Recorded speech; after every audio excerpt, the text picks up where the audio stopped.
जिंदगी की यही रीत है, हार के बाद ही जीत है। आइए जानने का प्रयास करते हैं कि इस मई महीने में ऐसा कौन सा खास है आपके लिए, कर्क राशि, कर्क लग्न के लिए, जो आपके जीवन को बहुत ज़्यादा प्रभावित कर सकता है। आप हमारे साथ बने रहेंगे।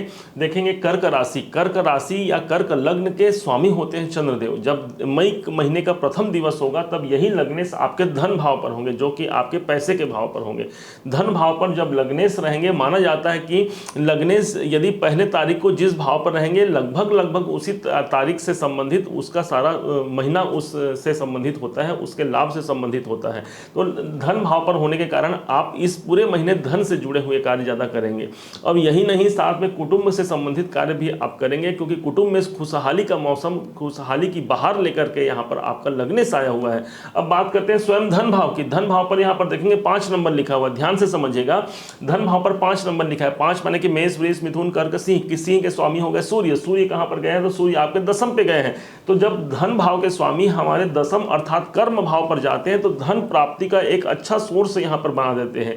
हालांकि यहाँ पर सूर्य जब थे तो पहले से यहाँ पर राहु देव थे। आपने देखा होगा कि 20 तारीख को एक सूर्य ग्रहण भी आया था और उसका प्रभाव आपको अभी तक मिल रहा है, जिसके कारण कार्य में अनावश्यक सी बाधाएं यहाँ पर देखने को मिल सकती है। हो सकता है कि हमारे कार्य जितने हमने काम किया उसके अनुरूप हमको सफलता न मिल पाया हो। अब ध्यान से समझिएगा, यही सूर्य 15 मई से यही सूर्य अपना गोचर परिवर्तन कर देंगे। 15 मई के बाद लगभग पूरे महीने भर मानिए, होना तो उन्हें 15 जून तक है, लेकिन पूरे मई महीने का यह गोचर हो रहा है। तो मई तक आप यहाँ का भोग भोगेंगे, मतलब कि आपके सूर्य जो आपके धनेश है वो लाभ भाव पर चले जाएंगे।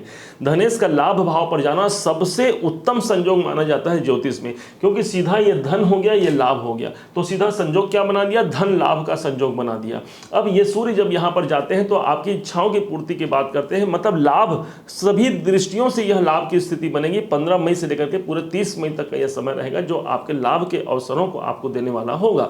अब इसके बाद पराक्रम भाव की बात करते हैं। तीसरा भाव जहां पर 6 नंबर लिखा है, मेष, वृष, मिथुन, सिंह, कर्क, कन्या। कन्या के स्वामी हो गए बुध भी आपके कर्म भाव पर गए हैं। कर्म अर्थात आपके कैरियर भाव पर। साहस कहां चला गया? कैरियर भाव पर चला गया। आपके पूरे महीने भर यहां पर कैरियर में बढ़ोतरी होने वाली है। परंतु एक बात ध्यान देना है कि यहां पर बुध जो है वो 10 मई तक, अभी 9 मई तक, 10 मई तक भी अस्त अवस्था में है। ठीक 10 मई का दिन आएगा जब बुध यहां पर उदित हो जाएंगे और पूरे महीने तक रहेंगे। तो इसका मतलब यह हुआ कि आपके साहस का प्रतिफल आपको मिलेगा, आपके कर्मों पर आपका साहस लगेगा। आप देखेंगे इस टाइम पर आप भाग दौड़ ज्यादा करेंगे। किसके कारण? आपके काम के कारण। काम की अधिकता यहां पर बनेगी। और बुध चूंकि स्वयं एक बहुत अच्छा ग्रह माना गया है, चंचल ग्रह माना गया है, बुद्धिमान ग्रह माना गया है, तो आपके कार्यों में आपकी बुद्धिमत्ता आपकी साथ देगी, जिसके द्वारा आप अपने कार्य को नियोजित करने का एक निर्णय ले पाएंगे और प्रयास कर पाएंगे। अब बात करते हैं आपके चतुर्थ भाव की, जहां पर 7 नंबर लिखा है। 7 नंबर शुक्र की राशि होती है। इस भाव के अधिपति शुक्राचार्य ठीक 2 मई हमने लिखा है। 2 मई से यही शुक्राचार्य आपके द्वादश भाव में चले जाएंगे, जो अभी लाभ भाव पर थे। तो जब चतुर्थ भाव का स्वामी द्वादश भाव पर जाएगा तो कहाँ क्या फल होगा भाई? चतुर्थ का द्वादश में गया, मतलब स्थान परिवर्तन के योग बन सकते हैं। आप बिजनेस में है, नौकरी में है, हो सकता है आप कहीं शिक्षा के लिए जाएं किसी भी कारण से, या आप किसी के यहाँ घूमने जाएं, कोई रिश्तेदारी के यहाँ जाएं, तो एक स्थान परिवर्तन का यहाँ शुभ संयोग बनने की संभावना यहाँ पर सर्वाधिक बनती है, क्योंकि चतुर्थ भाव हमारा घर है, हमारा परिवार है, और द्वादश भाव दूरी है, तो परिवार से दूरी होने की संभावना यहाँ पर बन सकती है। अब जो लोग विदेश में सेटल होना चाहते हैं, विदेश में जो कार्य करना चाहते हैं, उनके लिए भी यह गोचर बहुत अनुकूल होगा। 2 मई से 30 मई तक का यह गोचर होगा। तो इस दरमियान आपके बाहरी दूरी के जितने भी कार्य हैं वो निष्पादित होने की संभावना यहाँ पर सर्वाधिक बनती है। ऑलरेडी पहले से यहाँ पर केतु देव विद्यमान हैं, जो भी पूरे 10 अक्टूबर तक रहने वाले हैं, 30 अक्टूबर तक रहेंगे। तो अभी पूरे मई महीने भर तो ये यहीं रहेंगे। माना जाता है कि केतु जब शुक्र के घर होता है, शुक्र किसका घर हो गया? शुक्र हो गया उनके गुरुदेव शुक्राचार्य का घर। तो जब शुक्राचार्य के घर पर केतु देव होते हैं तो ऐसा प्रतीत होता है मानो वो अपने गुरुदेव के घर पे हैं, तो इसलिए आपके इस घर की बिगाड़ नहीं करेंगे। हाँ, इस टाइम पर आपको ध्यान यही देना है कि हो सकता है कि इस टाइम पर घर में कोई अशांति का माहौल क्रिएट हो जाए, तो इससे आपको बचना हो। किसी प्रकार से पारिवारिक विवाद से आपको बचना चाहिए। अब पंचम भाव की बात करते हैं। पंचम भाव वो स्थान हो गया जो आपके जीवन में आपकी बुद्धिमत्ता है, आपके जीवन में आपके डिसीजन है। तो डिसीजन भाव भाव के स्वामी मंगल है, मंगल ऑलरेडी यहाँ पर आपके द्वादश भाव पर है, तो यहाँ पर डिसीजन को यहाँ पर बिगाड़ सकते हैं। कब तक? तो ये माना गया है मंगल 10 मई तक यहीं रहेंगे, तो यहाँ पर डिसीजन मेकिंग पावर जो आपकी है वो कुछ निर्बल हो सकती है। तो इस समय करना क्या है, अपने जो आपके मेंटोर हैं, जो आपके जिनसे जुड़ करके आपको कार्य करना अच्छा लगता है, किसी दूसरे का आपको जो लगता है आपको कि आपके कार्य क्षेत्र में इनका साथ मुझे लेना है या इनकी सहमति मुझे लेनी है, उनका निर्णय मेरे काम आ सकता है, तो उनका साथ लेकर के आप अपने जीवन को अच्छा बना सकते हैं। ठीक 10 मई के बाद, ध्यान से समझिएगा, ठीक 10 मई के बाद यही मंगल प्रवेश कर जाएंगे आपके लग्न पर। जब लग्न पर मंगल आएंगे तो इसे अच्छा संयोग मानेंगे। क्यों अच्छा संयोग मानेंगे भाई? त्रिकोण का स्वामी त्रिकोण भाव पर आ जाएगा। हालांकि यहाँ पर भी मंगल जब आएंगे तो 4 नंबर पर आएंगे, अर्थात यहाँ पर नीच के हो जाएंगे। नीच के हो जाएंगे तो एक ही माइनस देंगे 10 मई से लेकर 30 मई के बीच में। आप शारीरिक स्वास्थ्य पर आपको विशेष ध्यान देने की आवश्यकता है। किसी ब्लड संबंधी परेशानी की, ब्लड प्रेशर यदि आपको है तो वो बढ़ने की संभावना है। रक्त से संबंधित कोई पाइल्स इत्यादि की समस्या यहाँ पर फिर से हो सकती है, क्योंकि पंचम भाव आपका पेट है और अभी द्वादश भाव में है, तो इसलिए पेट संबंधी चिंता तो यहाँ पर देंगे, लेकिन लगन पर जब आएंगे तो इसे बहुत अच्छा योग मानेंगे, 9 पंचम योग मानेंगे, जो आपके जीवन में बहुत बढ़ोतरी को लेकर के भी यहाँ पर मंगलदेव आएंगे। बस स्वास्थ्य की आपको थोड़ी बहुत दिक्कत रहेगी, तो उस पर आपको सचेत रहना होगा। अब छठे भाव पर आते हैं, जहां पर 9 नंबर लिखा है। 9 नंबर मतलब कि मेष, वृष, मिथुन, कर्क, सिंह, कन्या, तुला, वृश्चिक, धनु, मकर। धनु, तो धनु के स्वामी हो गए गुरुदेव। गुरुदेव ऑलरेडी आपके 10th भाव, आपके करियर भाव पर विद्यमान है। गुरुदेव 21 तारीख से 21 अप्रैल से यहाँ पर प्रवेश कर चुके हैं। तो यहाँ पर जैसे ही गुरुदेव आए हैं तो छठे भाव के स्वामी के 10th में आना करियर के दृष्टिकोण से, आपके नौकरी के दृष्टिकोण से बहुत अनुकूल माना जाएगा, क्योंकि छठे भाव के स्वामी गुरुदेव हैं और गुरुदेव स्वयं अपने मित्र के राशि मंगल की राशि पर यहाँ पर विद्यमान रहेंगे। तो यहाँ पर जो नौकरी में है उनकी बढ़ोतरी की संभावना, प्रमोशन की संभावना, हो सकता है कि यहाँ पर कुछ अच्छे अचीवमेंट भी, कोई पुरस्कार भी आपको आपके कार्य क्षेत्र में देखने को मिल जाए, क्योंकि 10th भाव आपका करियर है, करियर में कोई ना कोई अचीवमेंट देते हैं। अब यही नहीं, यहीं पर पहले से राहु देव विद्यमान है, तो राहु और गुरु जब एक संग कॉम्बिनेशन में आते हैं तो बना देते हैं गुरु चांडाल का एक कुयोग। अच्छा योग तो नहीं कहेंगे। अब ये गुरु चांडाल का योग यदि 10th भाव पर पड़ेगा तो काम में अनावश्यक सी बाधाएं आती हैं। हमने काम किया परंतु कुछ बाधाओं को लेकर के आगे बढ़े। प्रत्येक कार्य में कुछ न कुछ बाधाएं आती हैं, परंतु एक बात ध्यान रखिएगा, यहाँ पर गुरु राहु का चांडाल योग तो बना है, परंतु आप गुरु को ज़्यादा एक्टिवेशन में ला सकते हैं। कैसे लाएंगे? हमारा एक वीडियो बना हुआ है, गुरु का गंगा जल सभी समस्याओं का हल। एक बार जा करके इस वीडियो के बाद आप उसे जरूर देखिएगा। आपको वहाँ पर इस बात का निर्धारण करने में आपको सटीकता बैठेगी कि कैसे हम गुरु को ज़्यादा एक्टिवेशन में ला करके राहु के प्रभाव को हम न्यून कर सकते हैं और इस गुरु चांडाल योग के दोष से हम बच सकते हैं और इसका शुभत्व तो हमारे जीवन में प्राप्त कर सकते हैं। अब राहु 10th भाव में होता है। राहु की बात कर लें तो राहु यहाँ पर ऑलरेडी अभी पूरे महीने भर रहेंगे, मतलब 30 अक्टूबर तक राहु यहाँ रहेंगे। राहु जब यहाँ पर होंगे सबसे ज़्यादा अच्छा यही होगा जो लोग विदेश से जुड़ करके कार्य करना चाहते हैं। आप देखेंगे इस महीने आप कोई ना कोई जो विदेश से संबंधित कार्य करना चाहते हैं, जो विदेश में हैं, उन्हें भी यहाँ पर अच्छा रिजल्ट देंगे, क्योंकि राहु जो है वो हमारे कार्य क्षेत्र में बाहर को दिखाता है। बाहर मतलब कि दूसरे प्रांत, दूसरे देश को दिखाता है, इसलिए राहु यहाँ पर अनुकूल माने गए हैं। अब राहु यही नहीं, राहु आपको ऐसे ऐसे आपके कार्य क्षेत्र में ऐसे ऐसे डिसीजन लेने को मजबूर करेंगे जो आपके सफलता कारक होंगे। हो सकता है इस टाइम पर फिल्म, मीडिया, इस सब से भी आपको अच्छा साथ और आपको विकास मिल सकता है।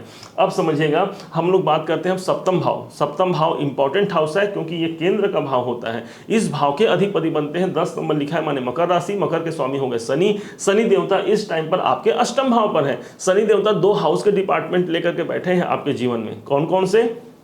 एक तो आपके 7th और एक होंगे आपके 8th। 7th और 8th दोनों भाव के स्वामी शनि देवता बनते हैं और स्वयं 8th में विद्यमान है। 8th भाव में शनि देवता आकर के सिर्फ और सिर्फ आपके जीवन में परिवर्तन की बात करते हैं। एक तरफ तो आपको शनि की अढ़ैया भी प्रारंभ है और दूसरे तरफ ये परिवर्तन करना चाह रहे हैं। हमने एक वीडियो बनाया था कि यही वरदान साबित होंगे आपके लिए। शनि की अढ़ैया आपके लिए कोई कष्ट कारक नहीं है। आप देखें, अगर सिर्फ उन्हीं को कष्ट मिलता है जो अकर्मणीय है, जो कार्य नहीं करते, जो मेहनत नहीं करते, उनके लिए शनि का ढैया जो है वो कष्टकारक होता है। परंतु जो मेहनत करते हैं, दूसरों का हित करते हैं, दूसरों के कार्य को भी अपना कार्य मानते हैं, वैष्णव जन ते ही जानिए जो पीर पराई जाने रे, ऐसे लोगों का शनिदेव साथ देते हैं और आपके जीवन में परिवर्तन करने के लिए यहाँ पर आए हुए हैं। अब बात करते हैं आपके नवम भाव की। नवम भाव के अधिपति यहाँ पर 12 नंबर है, मेष, वृष, मिथुन, कर्क, सिंह, कन्या, तुला, वृश्चिक, धनु, मकर, कुंभ, मीन। मीन के स्वामी हो गए गुरुदेव। गुरुदेव फिर से आपके दसम में बैठे हैं। दसम भाव में जाकर के क्या रिजल्ट देंगे भाई? भाग्य के स्वामी गए हुए हैं आपके कर्म भाव में, तो भाग्य का साथ मिलेगा ना आपको, आपके कर्म में, आपके करियर में भाग्य का साथ मिल जाएगा। कैसे मिलेगा? तो भाई भाग्य हमारे दसम में गए हैं, पिता का सहयोग भी इस टाइम पर आपको सर्वाधिक मिलने वाला है, उच्च अधिकारियों का सपोर्ट मिलेगा। आप देखेंगे कि आप एक वर्क प्लेस में आपको उच्च अधिकारियों का सपोर्ट मिलना प्रारंभ हो गया है, क्योंकि उनका सपोर्ट, उनका साथ आपके जीवन में बहुत ज़्यादा बेहतर विकास लेकर के आने वाला है। ये गुरु का ट्रांजिट पूरे 1 वर्ष तक रहेगा, इसलिए इस मई महीने की ही बात नहीं, पूरे 1 साल तक ये गुरुदेव यहीं रहने वाले हैं। इसलिए आपके करियर में सफलता का यह सबसे बड़ा एक अचीवमेंट आपके लाइफ में ये गुरुदेव लेकर के आए हैं। इसको पहचानिए, इसको समझिए और अपने भाग्योन्नति के लिए, अपने कर्मों के लिए आप प्रयासरत हो जाइए। भूल जाइए क्या हमने संघर्ष सहे हैं, क्या हमने कष्ट सहे हैं। यहाँ पर गुरुदेव आकर के आपके जीवन में अमृत वर्षा करने के लिए यहाँ पर आए हुए हैं। दसम भाव की बात करते हैं, 1 नंबर लिखा है, मेष राशि है, मेष स्वामी होते हैं मंगलदेव।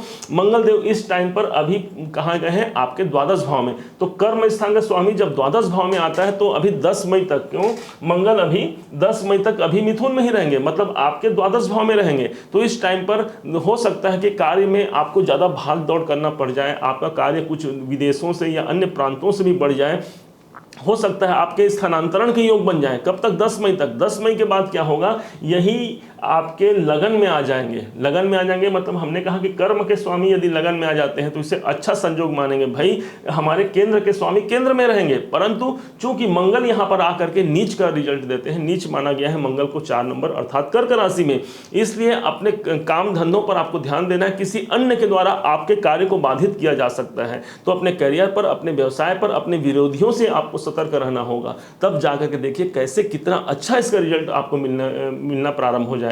अब बात करते हैं लाभ भाव की। लाभ भाव के स्वामी स्वयं देव गुरु दानव गुरु शुक्राचार्य हैं।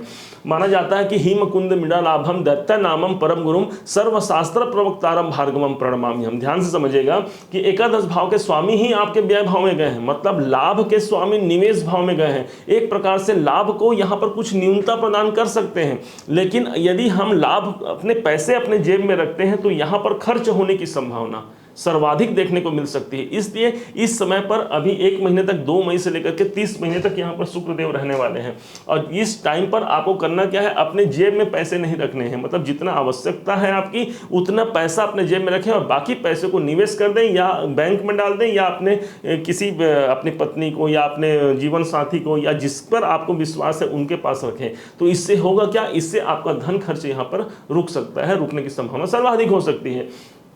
द्वादश भाव को यदि देखते हैं तो ये आपके खर्चों का भाव है।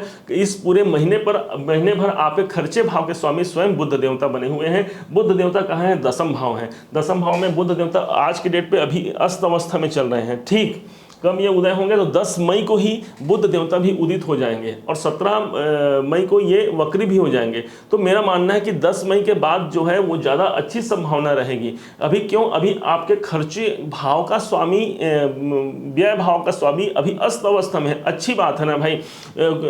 यदि कोई ग्रह अस्त है और हमारे खासकर खर्चे भाव का स्वामी है तो मान के चलिए कि खर्च को अस्त करेगा, तो खर्चे अभी सीमित बनाएगा, खर्चे अधिक नुकसान होने नहीं देगा। लेकिन 10 मई के बाद आपको सजगता की आवश्यकता है।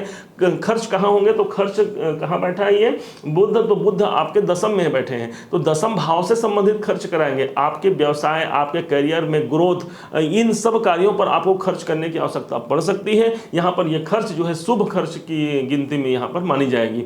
अब इस प्रकार से कर्क राशि, कर्क लगन के जातक जातिकाएं भाई बहन इसे भली भांति समझ पाए होंगे, मुझे ऐसा उम्मीद है। और यदि आपने मेरे समझाने के तरीके को, आप यदि मेरे इस प्रयास को आपने सार्थक माना है तो अपना एक प्यार भरा लाइक और कमेंट जरूर कीजिएगा। आपके एक लाइक और कमेंट से हमें बहुत मोटिवेशन मिलता है भविष्य में और वीडियो बनाने के लिए। अभी तक यदि आपने चैनल को सब्सक्राइब नहीं किया है तो सब्सक्राइब कर लीजिएगा। ऐसे ही ज्ञानवर्धक वीडियो लेकर के हम निरंतर हाजिर होते रहेंगे आपके समक्ष में। पुनः एक बार फिर आप सभी का दिवस मंगलमय हो, इन्हीं शुभकामनाओं के साथ। जय श्री राम।